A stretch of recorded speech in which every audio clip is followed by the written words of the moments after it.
आज का स्लोगन, सेवा से जो दुआएं मिलती हैं वे दुआएं ही तंदुरुस्ती का आधार हैं।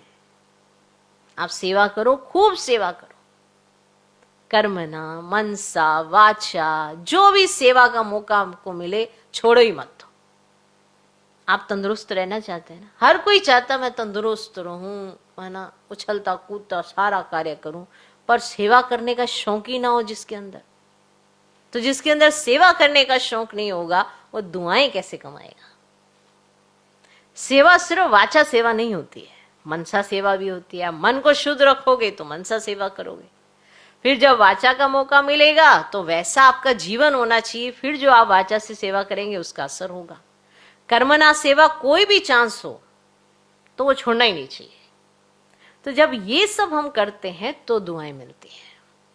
कोई सोचे कुछ करे ही ना और मेरे पास दुआओं का खाता बढ़ता जाए, ऐसा होता नहीं है। तो तीनों प्रकार से सेवा करनी होती है, फिर दुआओं का खाता बढ़ता है और फिर आप अपने आप में तंदुरुस्ती फील करते हैं।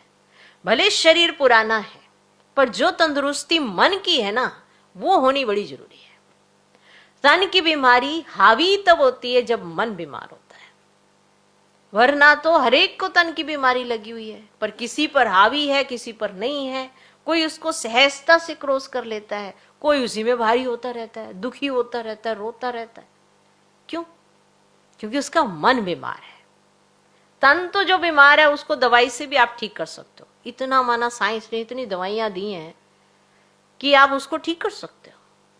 और अगर मन ठीक है ना तो दवाई भी असर तभी करती है, वरना दवाई भी असर ही नहीं करती, क्योंकि आपका मन ही इतना बोझिल है। तो आपको तंदुरुस्ती चाहिए, सेवा करो, दुआएं लो, सब तरह की सेवा। अगर मैं अवेलेबल हूं और मेरे सामने कोई सेवा है और मैं इग्नोर कर दूं तो दुआएं इकट्ठी नहीं होंगी। और ही मैंने बोझा ले लिया कि मेरे सामने सेवा रखी हुई थी और मैंने सेवा से जी चुराया, तो माना अब आपकी दुआ कैंसल, बोझ आ जाएगा, क्योंकि आपने सेवा को इग्नोर किया है, जबकि सेवा से ही दुआएं इकट्ठी करनी है। तो जिसको शौक होता है सेवा करने का, तीनों प्रकार की सेवाओं का, तो याद और सेवा दोनों का बैलेंस चाहिए। और सेवा करते हुए याद में रहना भी बड़ा जरूरी है, तभी आप लाइट माइट रहोगे, अच्छी सेवा कर पाओगे। तो सेवा से जो दुआएं मिलती हैं, ये दुआएं ही तंदुरुस्ती का आधार है।